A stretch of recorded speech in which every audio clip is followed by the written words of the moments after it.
Happy December! I haven't shot a video in a long time and it's almost Christmas time already. But life happens. As you can see, I'm in the festive season mood with what I'm wearing today. But since Christmas is 12 days away and we have to all deal with remnants of people this time of the year, I thought I'm going to do a video series on 12 days before Christmas and then bonus videos afterwards.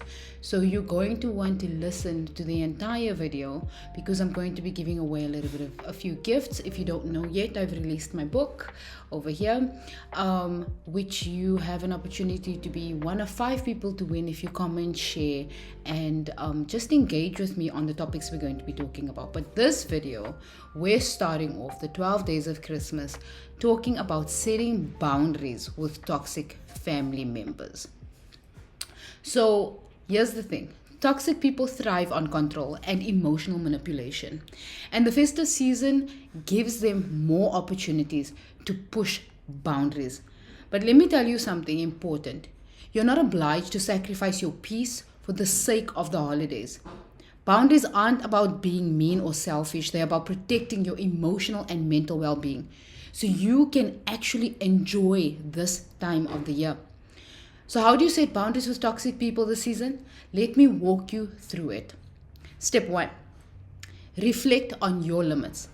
First, take some time to think about what makes you uncomfortable and what you're not willing to tolerate. Whether it's someone forcing you into conversations about your personal life or attending every single event, you don't have to put up with the things that drain you, because you will inevitably become drained if you keep forcing yourself to do those things. Step 2 is communicate your boundaries clearly. Use direct but kind language. For example, I appreciate the invitation, but I'll only be staying for an hour or so.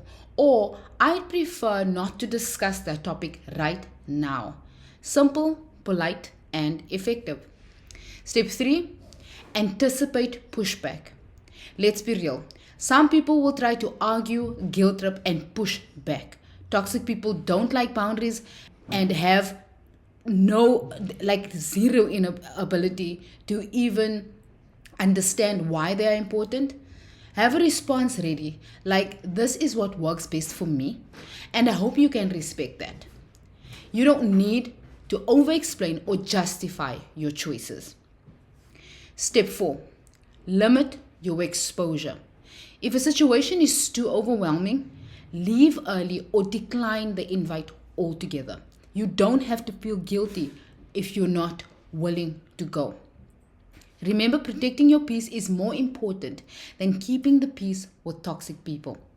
And here's a bonus tip for you. Self-care. Before and after any interactions, take time to recharge. Whether it's journaling, meditating, or just taking a quiet walk, self-care is essential for keeping your boundaries strong. Now, I want to make this holiday season a little easier for you as part of my 12 Days Before Christmas series.